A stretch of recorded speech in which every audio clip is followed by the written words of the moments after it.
ভারতে অনেক নিরাপত্তা বেশি এবং শান্তির জায়গা। এখানে এসে কোনো অসুবিধা হয়নি, বরং দেশে ফিরতেই আতঙ্ক লাগছে। বাংলাদেশ থেকে যারা ভারতবর্ষে চিকিৎসা কিংবা অন্য কারণে এসেছিলেন, সীমান্তে বাংলাদেশে ফেরার সময় এমনই প্রতিক্রিয়া একাধিক বাংলাদেশিদের। আমার এক আত্মীয়ের খুব অবস্থা খারাপ ছিল, তাই দেখতে গেলাম ধুবুলিয়া। কবে এসেছিলেন? গত পরশু দিন, মানে 3 দিন আগে। আচ্ছা, একাই একাই। চিকিৎসা করিয়েছে? হ্যাঁ, করেছে। এখানে কি কোনো সমস্যা? না না, কোনো সমস্যা এখানে নাই। ভারতে কোনো সমস্যা? না না, কোনো সমস্যা এখানে করাও না, হয় না। এই যে যাচ্ছেন, যাওয়ার সময় কোনো বিএসএফ কোনো সমস্যা? না না, বিএসএফ এর কোনো সমস্যা সহযোগিতা করে। এখানে যে ছিলেন এতদিন, হ্যাঁ, কেমন ছিলেন? কোনো অসুবিধা? এখানে আমি 3-4-5 দিন ছিলাম, 3 দিন ছিলাম। 3 দিন আমার কোনো অসুবিধা হয়নি। কিসের অসুবিধা? খেয়েছে, খেয়েছে, ঘুরেছে। এখন যা বাংলাদেশের পরিস্থিতি, তাতে কি মনে হয় ওটা নিরাপদ না ভারতবর্ষ নিরাপদ? এখন আমাদের ধরেন সীমান্ত এলাকায় বাড়ি, বুঝলেন, আমরা তো ওদিকে যাই না, তো আমরা কিভাবে বুঝবো বলেন, বুঝলেন? এই যে ফিরে যাচ্ছেন, মানে একটু মনে হচ্ছে যে ভয় ভয় লাগছে? না না, কি আমার বাড়ি হচ্ছে সীমান্ত এলাকায়, মানে সীমান্তের কোলে, দর্শনা জয়নগর।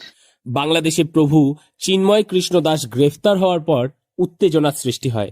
অভিযোগ ওঠে বাংলাদেশ সংখ্যালঘুদের ওপর অরাজনৈতিকভাবে আক্রমণ চালাচ্ছে। এমনকি কোনো আইনজীবী চিন্ময় কৃষ্ণ দাসের হয়ে কোর্টে লড়তে রাজি হচ্ছেন না। আতঙ্কে রয়েছেন অনেকেই। আমাদের বাড়ি বাংলাদেশের কোথায়? বাংলাদেশের ঝিনাইদহ জেলায়। এখানে কি কোনো আত্মীয় বাড়িতে এসেছিলেন না চিকিৎসার জন্য? না, এখানে আমি চিকিৎসার জন্য আসছি। কবে এসেছিলেন? আমি আসছি 6 তারিখে। প্রায় 1 সপ্তাহ হলো, তাই তো? হ্যাঁ, 1 সপ্তাহ। মঙ্গলবারে আসছি, আজকে মঙ্গলবার। কে কে এসেছিলেন? আমার হাজবেন্ড, আমার ছেলে আর আমি। আচ্ছা, এখানে কি চিকিৎসা করালেন? হ্যাঁ, করাচ্ছি। কোনো কে যে বাংলাদেশের যে ঘটনা, কোনো অসুবিধা এখানে হলো আপনাদের? না। এখন এই যে বিএসএফরা রয়েছেন, কোনো অসুবিধা দেখতে পাচ্ছেন? আচ্ছা, এই যে পরিস্থিতি চলছে, বাংলাদেশে তো থাকেন আপনারা, ভয় লাগছে কোথাও এই পরিস্থিতিতে যেতে? একটু লাগেই ভয় লাগছে। এই পরিস্থিতির মধ্যেও বাংলাদেশের বহু নাগরিক দ্বারা ভারতের এ রাজ্যে কেউ চিকিৎসা করাতে এসেছেন, কেউ আবার নিজের আত্মীয়ের বাড়িতে এসেছেন। পাশাপাশি সীমান্তবর্তী এলাকায় বিএসএফ এর তরফেও বাংলাদেশের এই ঘটনার পর বাড়তি নজরদারি এবং নিরাপত্তা বাড়ানো হয়েছে।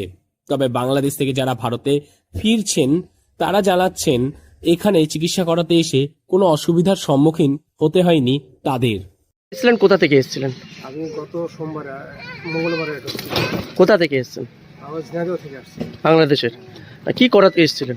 চিকিৎসার জন্য। চিকিৎসার জন্য। চিকিৎসা হয়েছে? এখানে কি কোনো সমস্যা, এই যে বাংলাদেশের ঘটনা নিয়ে আপনারা চিকিৎসা করাতে এসেছেন, কোনো সমস্যা হয়েছে এখানে?